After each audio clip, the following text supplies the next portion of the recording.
tamaño y la edad del cosmos están más allá del entendimiento humano. Perdido en alguna parte entre la inmensidad y la eternidad se encuentra nuestro diminuto hogar planetario, la Tierra. Por primera vez tenemos la capacidad de decidir nuestro propio destino y el de nuestro planeta. Es un momento de gran peligro. Pero nuestra especie es joven, curiosa y valiente. Y promete mucho. En los últimos 2 milenios hemos realizado los más sorprendentes e inesperados descubrimientos sobre el cosmos y sobre nuestra situación dentro de él. Creo que nuestro futuro depende enteramente de nuestro conocimiento de este cosmos, en el que flotamos como una mota de polvo en el cielo de la mañana.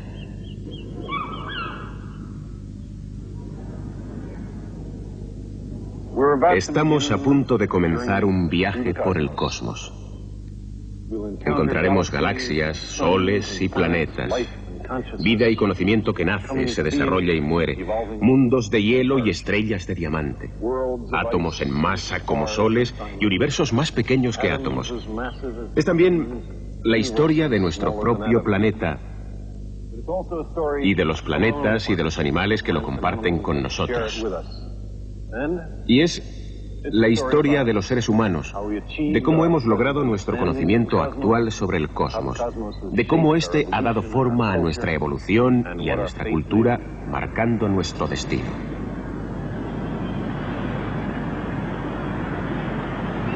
Queremos buscar la verdad a donde quiera que nos lleve. Sin embargo, para encontrar esta verdad necesitamos imaginación y escepticismo a la vez. No nos asusta especular, pero tendremos cuidado al distinguir entre especulación y hechos.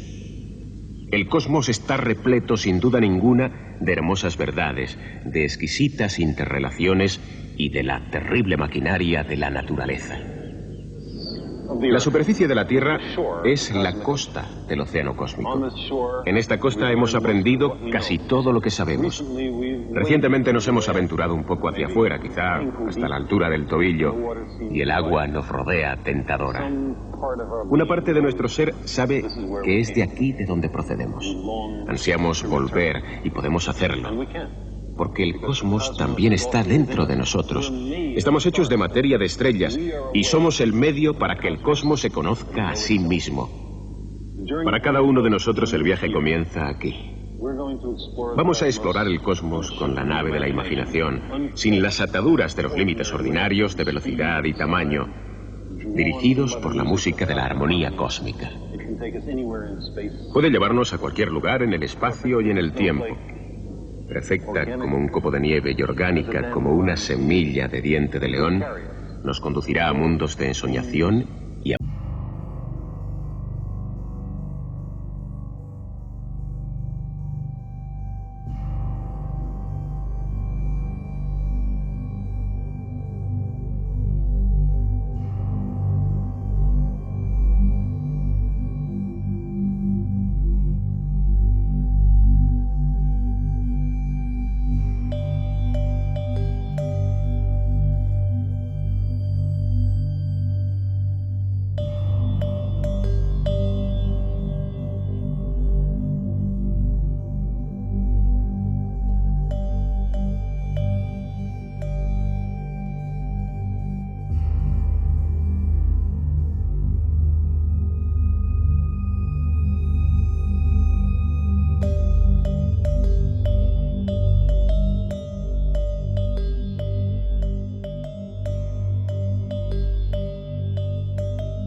luz en un año, casi 10 billones de kilómetros. No es una medida de tiempo, sino de enormes distancias.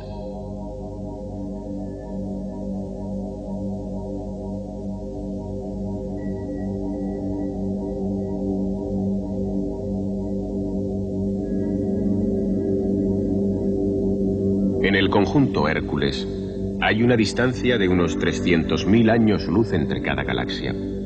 Así que la luz tarda unos 300.000 años en su recorrido de una galaxia a otra.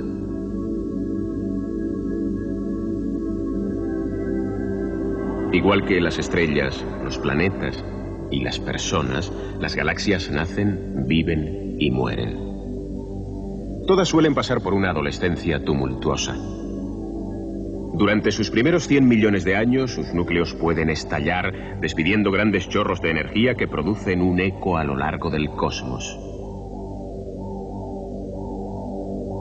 Los mundos que se encuentren cerca del núcleo o de los chorros quedarán incinerados. Me pregunto cuántos planetas y cuántas civilizaciones podrían ser destruidas en segundos.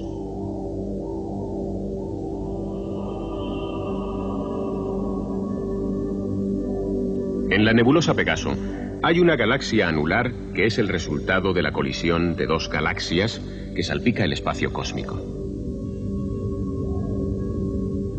Hay galaxias sueltas que pueden estallar y colisionar, y también pueden estallar las estrellas que las integran. En la explosión de una supernova, una sola estrella brilla más que el resto de su galaxia. Nos acercamos a lo que los astrónomos llaman un grupo local. Cubre una distancia de 3 millones de años luz y contiene unas 20 galaxias. Es una típica cadena de islas esparcidas por el inmenso océano cósmico. Ahora nos encontramos a solamente 2 millones de años luz de la Tierra. En los mapas espaciales esta galaxia se llama M31. Es la gran galaxia de Andrómeda. Es una enorme tormenta de estrellas, gases y polvo. Al pasar sobre ella vemos una de sus pequeñas galaxias satélites.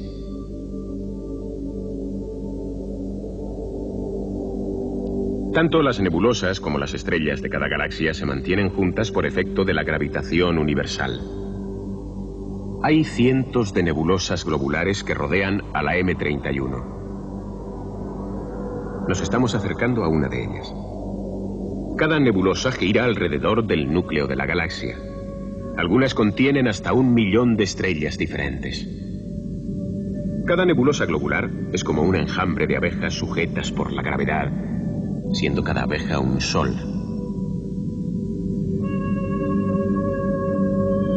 En nuestro viaje desde la nebulosa Pegaso hasta el grupo local, dominado por dos grandes galaxias espirales, hemos recorrido 200 millones de años luz.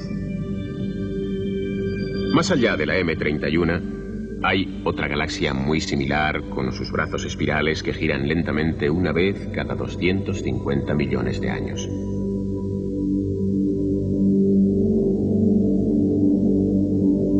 Esta es nuestra Vía Láctea, vista desde el exterior.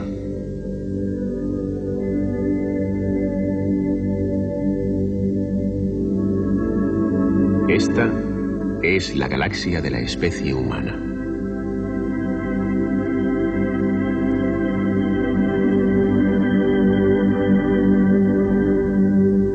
Los seres humanos hemos desarrollado cierto nivel de consciencia y conocimiento en los oscuros remolinos del brazo espiral Carina Cygnus.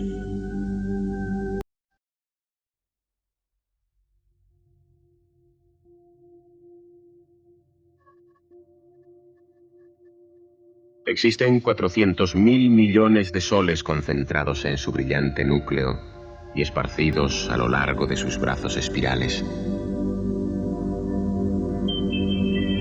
La luz tarda 100.000 años desde un extremo de la galaxia a otro. Dentro de esta galaxia hay estrellas y mundos y tal vez una enorme diversidad de cosas vivientes y seres inteligentes y civilizaciones que habitan en el espacio.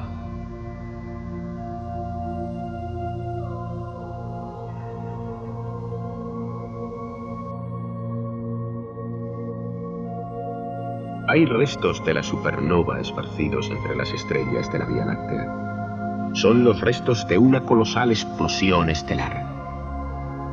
Estos filamentos de gas flameante son las capas exteriores de una estrella que se ha destruido a sí misma recientemente. El gas está desatado y hace que la materia estelar vuelva al espacio.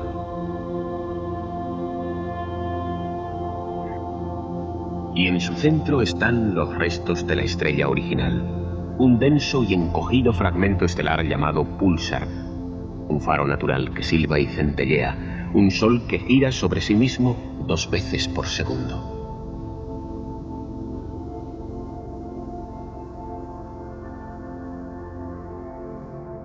Estos núcleos mantienen un cronometraje tan perfecto que el primero que se descubrió se creyó que era un signo de inteligencia extraterrestre, tal vez una boya para grandes barcos que viajan a través de los años luz entre las estrellas. Puede que existan estos seres inteligentes y estas naves espaciales, pero estos fenómenos no son ninguna prueba de ello.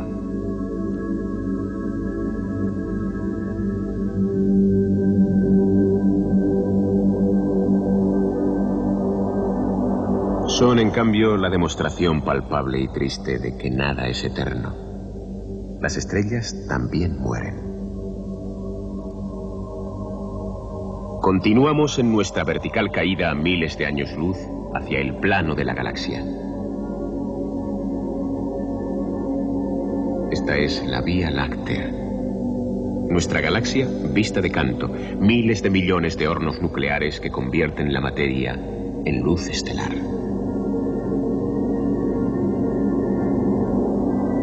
Algunas estrellas son débiles como pompas de jabón, otras son infinitamente más compactas que el plomo. Las estrellas más calientes están destinadas a morir jóvenes, pero las gigantes de color rojo viven mucho tiempo.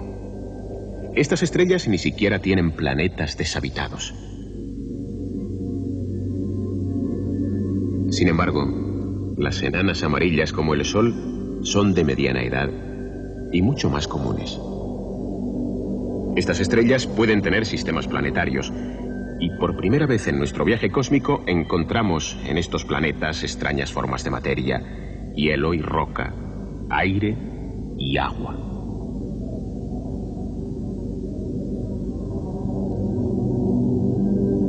Junto a esta estrella amarilla hay un pequeño mundo templado y nublado con continentes y océanos. Estas condiciones permiten que surja una forma de materia más valiosa aún, la vida.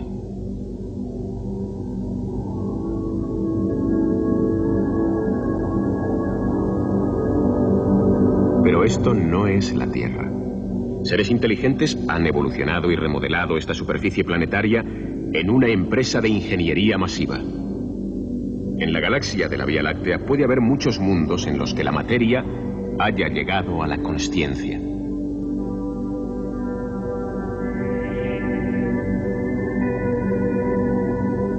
Me pregunto, son muy diferentes de nosotros. ¿Qué aspecto tienen? ¿Cuál es su política, su tecnología, su música, su religión?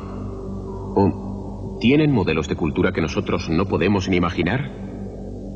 ¿Son también un peligro para ellos mismos?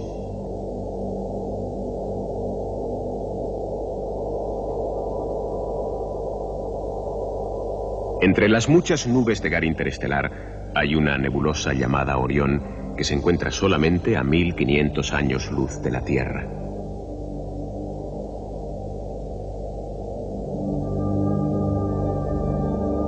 Estas 3 estrellas refulgentes están consideradas por los mortales como el cinturón de la conocida constelación de Orión, la cazadora.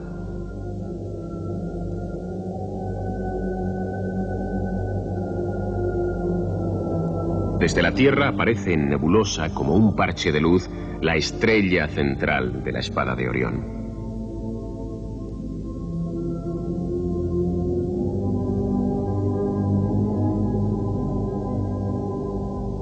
Sin embargo, no es una estrella.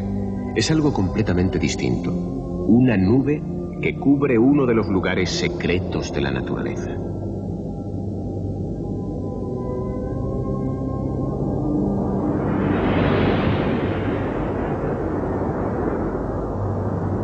Esto es un criadero de estrellas, el lugar donde nacen las estrellas. A causa de la gravedad se condensan el gas y el polvo hasta alcanzar una temperatura tan alta que los hace brillar. Estas nubes marcan el nacimiento de las estrellas, mientras otras atestiguan su muerte.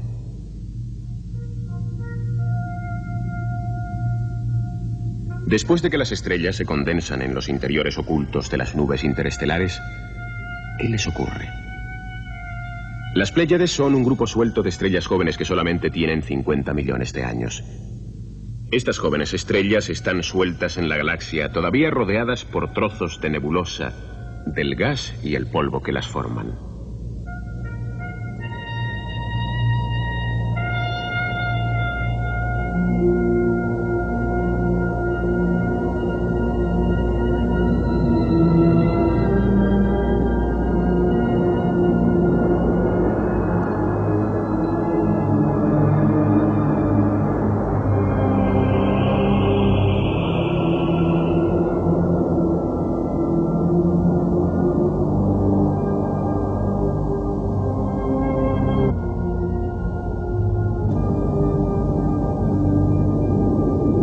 Hay nubes que cuelgan como borrones de tinta entre las estrellas. Están hechas de un finísimo polvillo, materia orgánica y hielo. Algunas estrellas empiezan a encenderse en su interior. Mundos de hielo cercanos se evaporan y, a modo de cometas, forman largas colas arrastradas por los vientos estelares.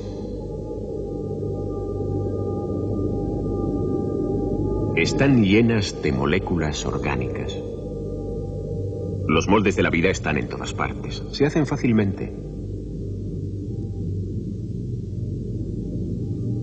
¿En cuántos mundos se han reunido estas complejas moléculas formando modelos que llamaríamos de vida?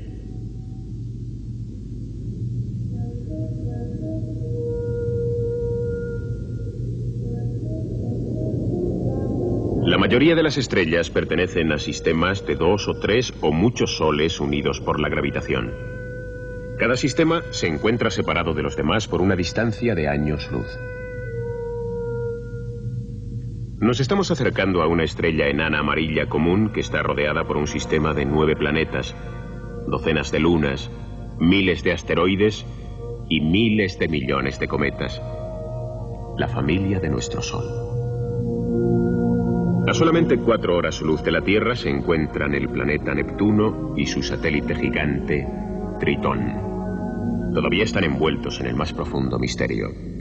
Aunque estén en las afueras de nuestro propio sistema solar, los humanos apenas hemos dado comienzo a nuestras exploraciones. Hace tan solo un siglo, todavía ignorábamos la existencia del planeta Plutón. Su luna, Carón, no fue descubierta hasta 1978.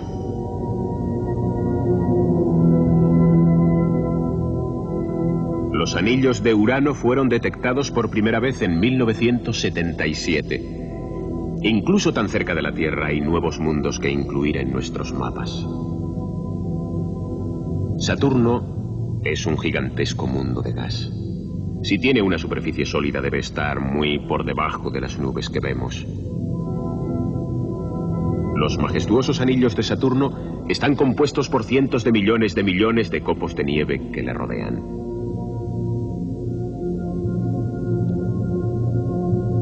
Ahora nos encontramos a solamente 80 minutos luz de la Tierra, a 1.500 millones de kilómetros.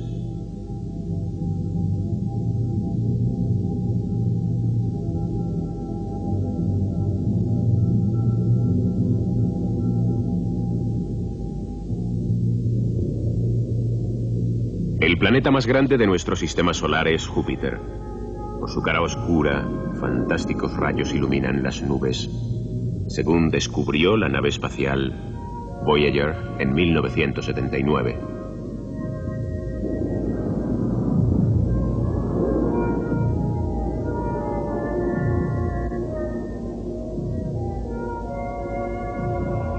Dentro de la órbita de Júpiter se encuentran innumerables fragmentos de pequeñísimos mundos, los asteroides. Estos arrecifes y alfaques marcan la frontera del reino de los grandes planetas. Ahora entramos en las aguas poco profundas del sistema solar.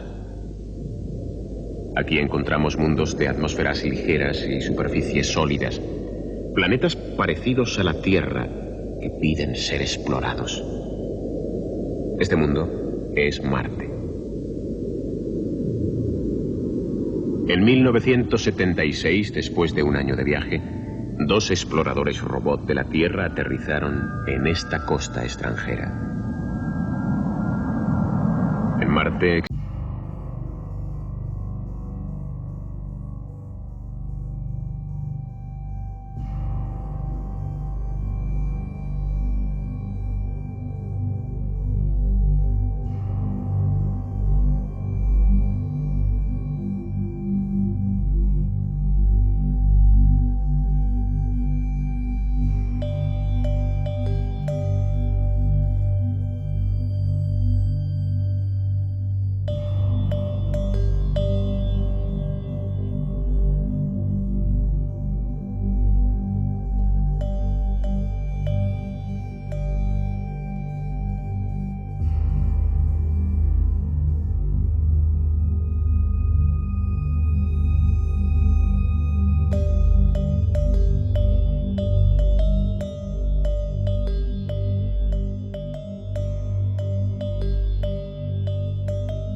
Bienvenidos al planeta Tierra, un lugar de cielos azules, de océanos de agua líquida, bosques frescos y praderas suaves. Un mundo que sin duda respira vida. Desde una perspectiva cósmica, es hasta la fecha único. Es el único mundo en el que sabemos con certeza que la materia del cosmos ha cobrado vida y conocimiento. Debe haber muchos mundos semejantes esparcidos en el espacio, pero nuestra búsqueda comienza aquí, con la sabiduría acumulada de hombres y mujeres de nuestra especie, adquirida a un alto precio a lo largo de más de 1 millón de años.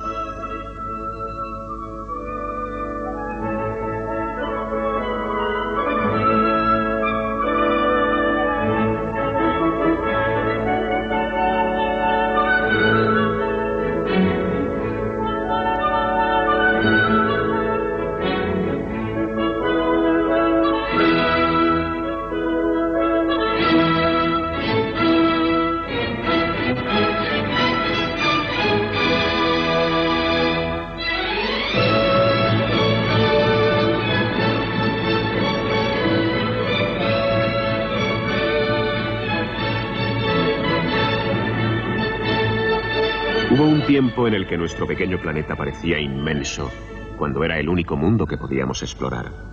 Su verdadero tamaño fue calculado por primera vez de una forma sencilla e ingeniosa por un hombre que vivió aquí en Egipto en el siglo III a.C. Puede que esta torre fuera una torre de comunicaciones, parte de una red extendida a lo largo de la costa norteafricana, que se utilizaba para intercambiar señales. También pudiera haber sido usada como faro para los barcos que navegaban por el Mediterráneo. Se encuentra a unos 50 kilómetros al oeste de la que en una época fuera una de las ciudades más grandes del mundo, Alejandría. En aquel tiempo vivía en Alejandría un hombre llamado Eratóstenes. Uno de sus envidiosos contemporáneos le llamó Beta, la segunda letra del alfabeto griego, porque decía que Eratóstenes era el segundo del mundo en cualquier cosa. Sin embargo, parece evidente que en muchos campos Eratóstenes era alfa. Era astrónomo, historiador, geógrafo, filósofo, poeta, crítico de teatro y matemático. También fue director de la gran biblioteca de Alejandría. Y un día, mientras leía un papiro en la biblioteca, se encontró con una leyenda curiosa.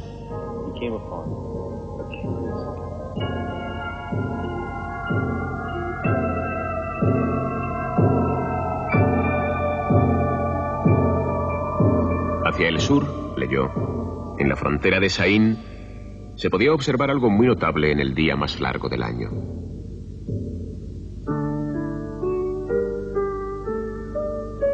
El 21 de junio, las sombras producidas por las columnas de un templo o un palo vertical se achicaban cuando el mediodía se acercaba. Y a medida que pasaban las horas aproximándose a las 12, los rayos del sol se deslizaban al interior de un pozo profundo que otros días quedaba en la sombra.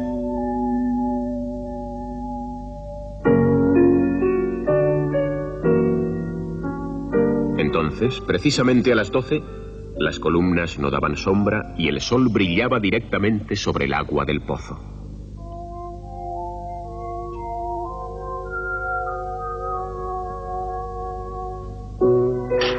En ese momento, el sol se encontraba exactamente encima.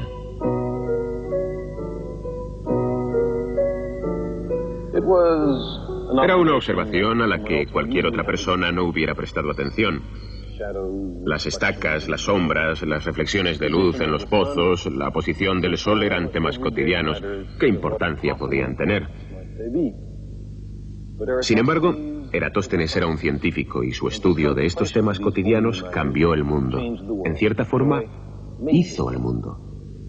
Porque Eratóstenes tuvo la presencia de ánimo de experimentar, de llegar a preguntarse si aquí, cerca de Alejandría, una estaca daría sombra al mediodía el 21 de junio. Y resultó que así ocurría.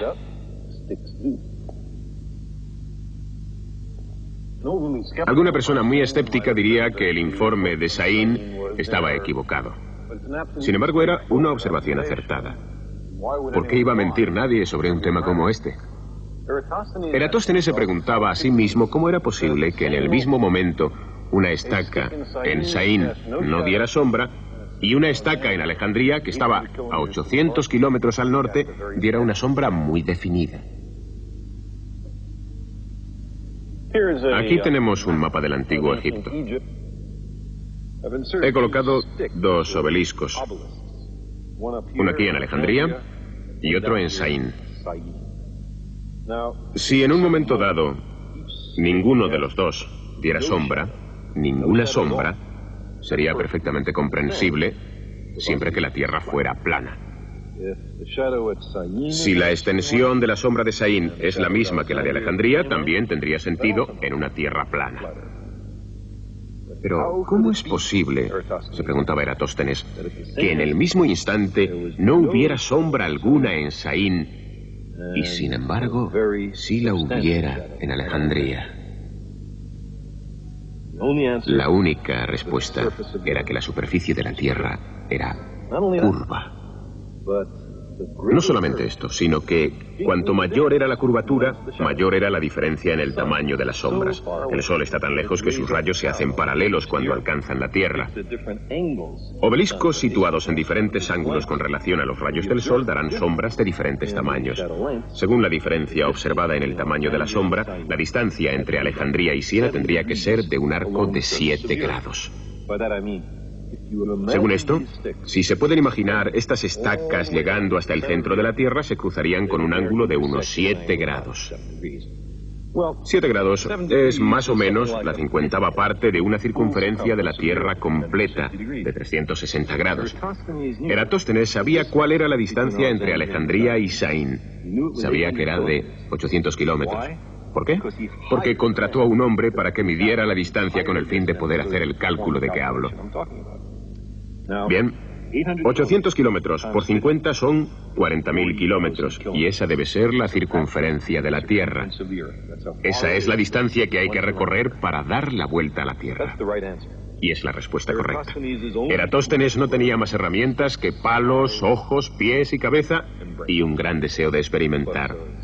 Con estas herramientas dedujo correctamente la circunferencia de la Tierra con una enorme precisión y un porcentaje de error mínimo. Su cálculo fue bastante bueno, considerando que lo hizo hace 2.200 años.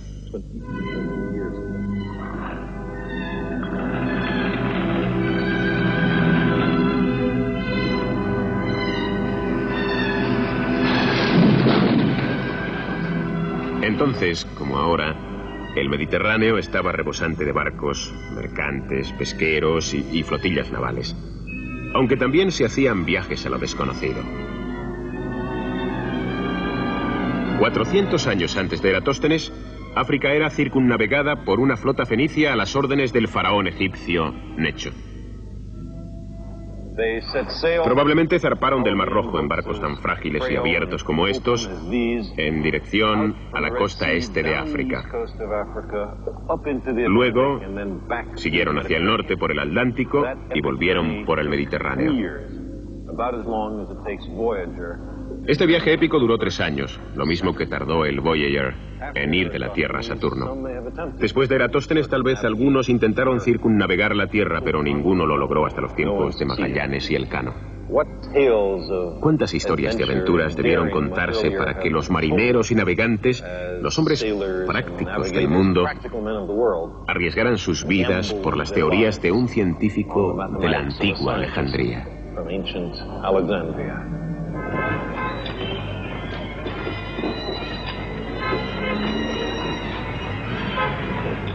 Hoy día Alejandría muestra pocos rasgos de su antigua gloria, de los días en los que Eratóstenes se paseaba por sus anchas avenidas.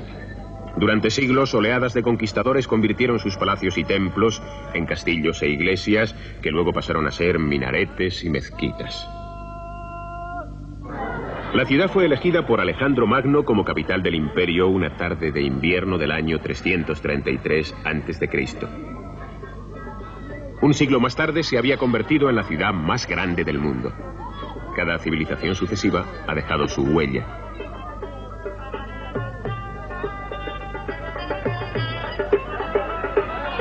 ¿Qué es lo que queda ahora de la ciudad de mármol del sueño de Alejandro? Alejandría es todavía un mercado próspero, un cruce de caminos para las gentes del Oriente Próximo.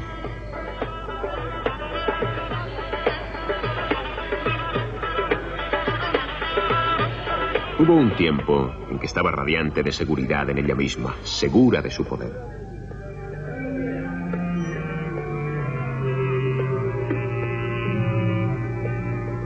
Sin embargo, ¿cómo se puede recuperar una época pasada a través de algunas estatuas rotas y unos fragmentos dispersos de antiguos manuscritos?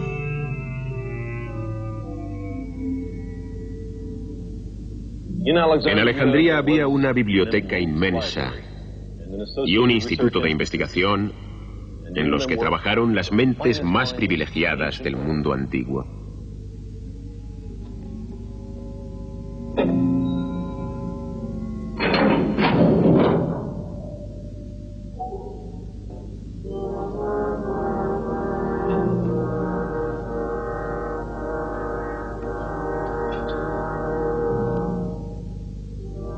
Lo único que ha sobrevivido de esa legendaria biblioteca es este húmedo y olvidado sótano.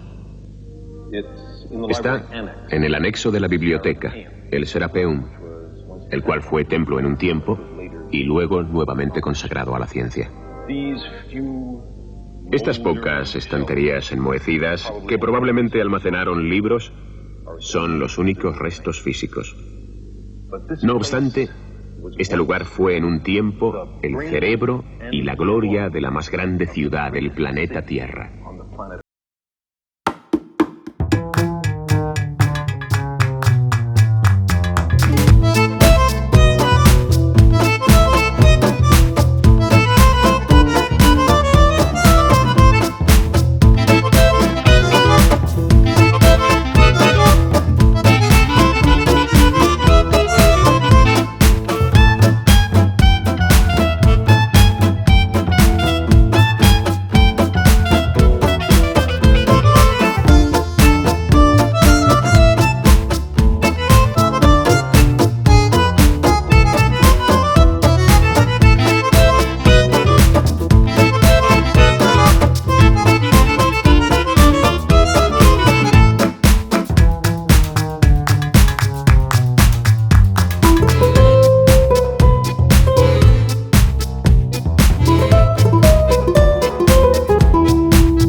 Fue el primer verdadero instituto de investigación del mundo. ¿Y qué es lo que estudiaban? Estudiaban todo, el cosmos entero. Cosmos es una palabra griega que significa orden del universo. En cierta forma, es lo opuesto al caos. Implica una profunda interconexión entre todas las cosas.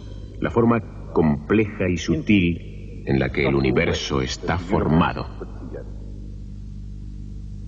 El genio floreció aquí. Además de Eratóstenes, existió el astrónomo Hiparco, quien hizo un mapa de las constelaciones y midió el brillo de las estrellas. Y también Euclides, quien brillantemente sistematizó la geometría y dijo a su rey, el cual estaba luchando con un difícil problema de matemáticas, que no había ningún camino real para la geometría. También Dionisio de Tracia, el hombre que definió las partes del lenguaje, nombres, verbos, etc. En cierta forma hizo lo que Euclides con la geometría. También Herófilo, un fisiólogo que identificó el cerebro, en lugar del corazón, como la sede de la inteligencia. Tenemos a Arquímedes, el gran genio de la mecánica hasta los tiempos de Leonardo da Vinci. Y el astrónomo Ptolomeo, quien recopiló mucho de lo que hoy día es la falsa ciencia de la astrología. Su teoría de que la Tierra era el centro del universo estuvo en vigor durante 1500 años, demostrándonos así que la brillantez intelectual es compatible con estar absolutamente equivocado. Entre estos grandes hombres hubo una gran mujer, se llamaba Hipatia. Era matemática y astrónoma. Fue la última luz de la biblioteca, y su martirio está unido a la destrucción de este lugar 7 siglos después de haberse fundado.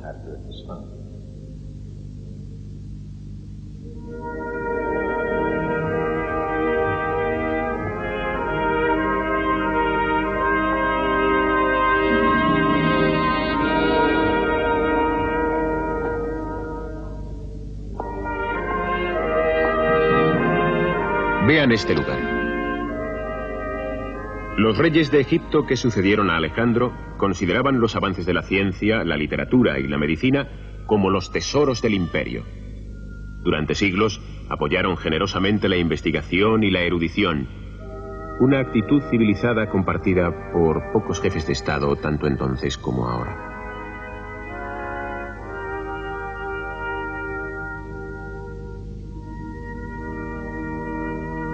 A la salida de esta sala principal había 10 grandes laboratorios de investigación. Había fuentes y columnas, jardines botánicos e incluso un zoo con animales de la India y del Sáhara. Había un laboratorio de anatomía y un observatorio astronómico. Pero el tesoro de la biblioteca, consagrada al dios Serapis y construida en la ciudad de Alejandría, era su colección de libros. Los organizadores de la biblioteca buscaron libros de todas las culturas y lenguas del mundo. Enviaron emisarios al extranjero para comprar bibliotecas enteras. Los barcos comerciales que atracaban en el puerto de Alejandría eran revisados por la policía, que no buscaba contrabando, sino libros. Los rollos de pergamino se pedían prestados para copiarlos y después se devolvían a sus propietarios. Estos pergaminos se colocaban en grandes pilas y fueron llamados libros de los barcos. Aunque es difícil hacer un cálculo exacto, parece ser que la biblioteca llegó a tener en su momento de mayor esplendor cerca de 1 millón de pergaminos.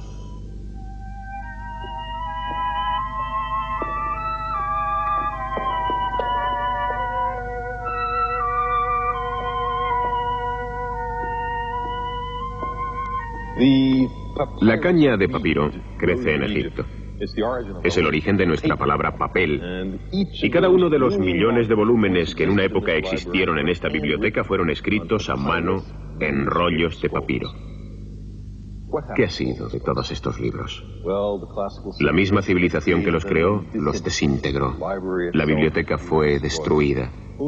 Solamente se salvó una pequeña parte de las obras, y del resto no nos han quedado más que unos tristes fragmentos sueltos que solo nos sirven de tormento.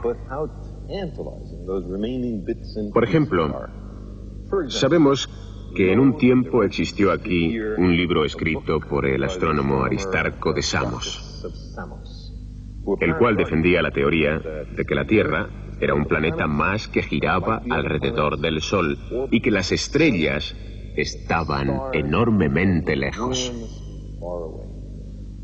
Su teoría era correcta, pero tuvimos que esperar casi 2000 años para su redescubrimiento.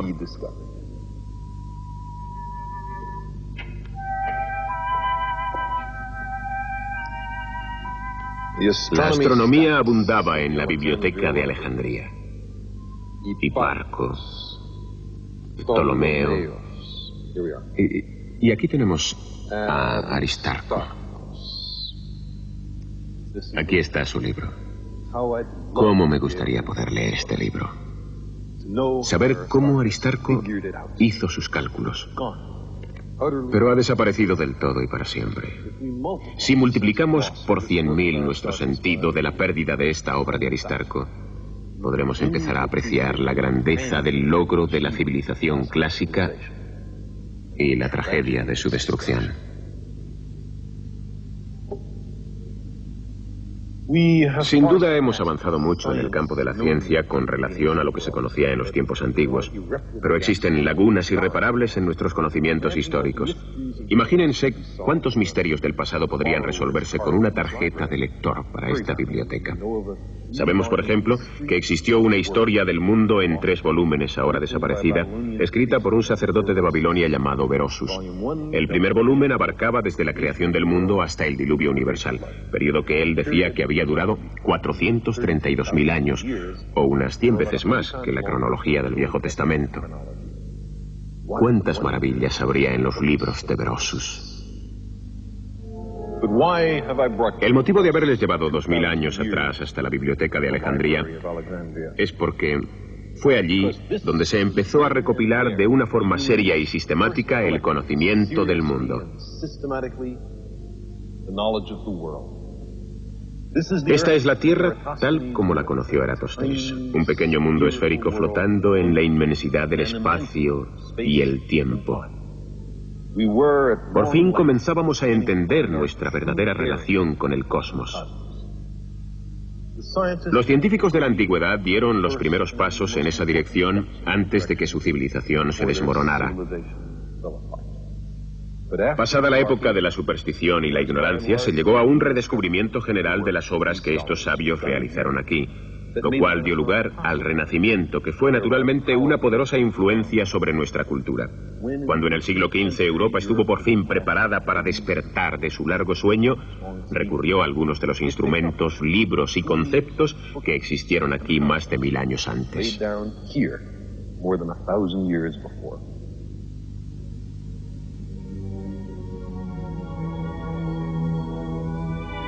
Hacia 1600 se redescubrieron las ya olvidadas ideas de Aristarco.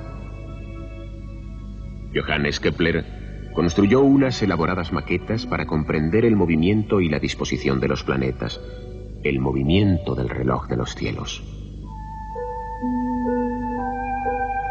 Y por las noches soñaba con que viajaba a la luna.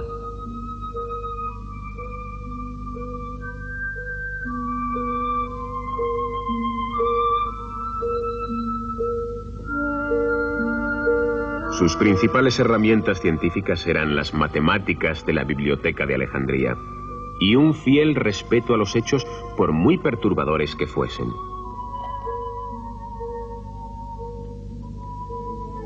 Su historia y la de los científicos que le sucedieron también forman parte de nuestro viaje. 70 años más tarde, el universo centrado en el Sol de Aristarco y Copérnico fue ampliamente aceptado por la Europa del Renacimiento.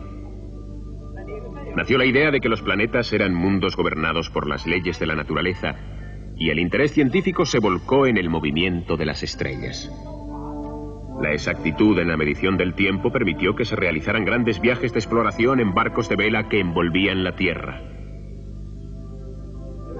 Esta fue una época en que la indagación individual era nuevamente valorada.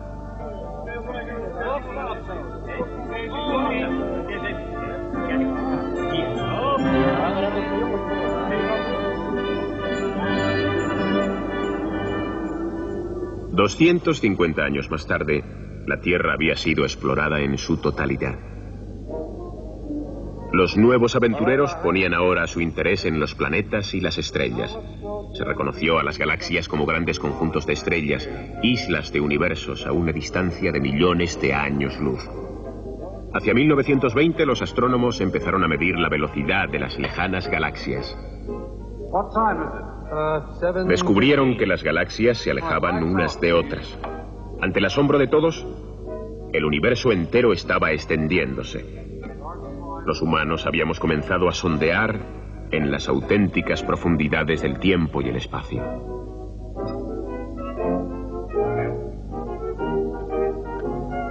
Después de siglos de investigación, los científicos han revelado que el universo tiene una existencia de unos 15.000 millones de años, que fue el gran momento de la gigantesca explosión que dio origen al cosmos.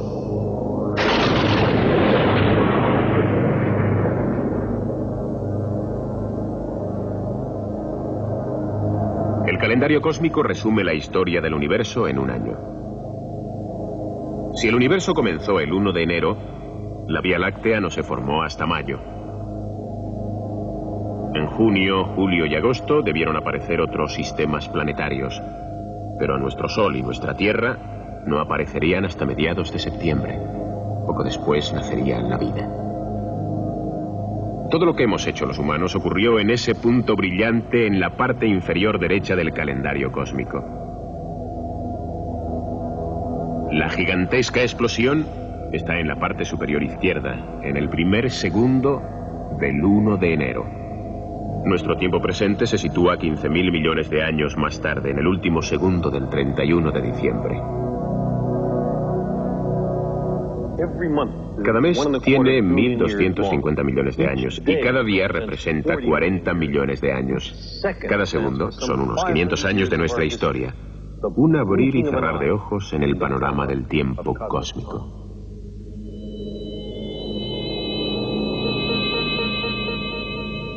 A esta escala, el calendario cósmico tiene el tamaño de un campo de fútbol y toda la historia de la humanidad ocuparía una superficie del tamaño de mi mano. Estamos empezando a reconstruir el largo y tortuoso camino que comenzó con la bola de fuego primitiva y llevó a la condensación de la materia, el gas, el polvo, las estrellas, las galaxias y, al menos en nuestro pequeño rincón del universo, los planetas y la vida, la inteligencia y los hombres y mujeres investigadores. Nuestra aparición ha sido tan reciente que los acontecimientos de nuestra historia no ocupan más que el último minuto del 31 de diciembre. No obstante, algunos acontecimientos cruciales para la especie humana comenzaron mucho antes, algunos minutos antes. Así que cambiamos nuestra escala de meses a minutos. Aquí abajo, los primeros seres humanos hicieron su debut hacia las 10:30 de la noche del 31 de diciembre. Y con el paso de cada minuto cósmico, cada minuto de 30.000 años, comenzamos el arduo viaje hacia el entendimiento de dónde vivimos y quiénes somos. 11:46. Hace solamente 14 minutos, los seres humanos han dominado el fuego. 11:59:20. Es la tarde del último día del año cósmico. La hora 11, el minuto 59 y el segundo 20. Comienza el aprovechamiento de las plantas y los animales, la aplicación del talento humano para fabricar herramientas.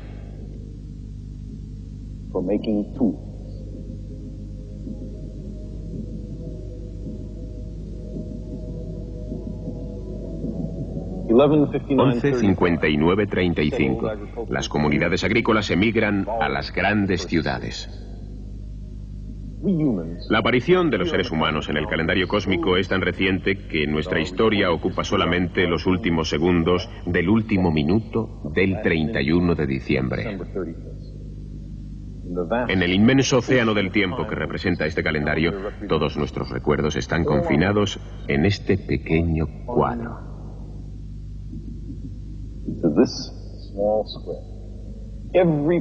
Toda persona de la que tengamos referencia vivió en algún punto de este cuadro. Todos esos reyes y batallas, emigraciones e inventos, guerras y amores, todo lo contenido en los libros de historia ocurrió aquí en los últimos 10 segundos del...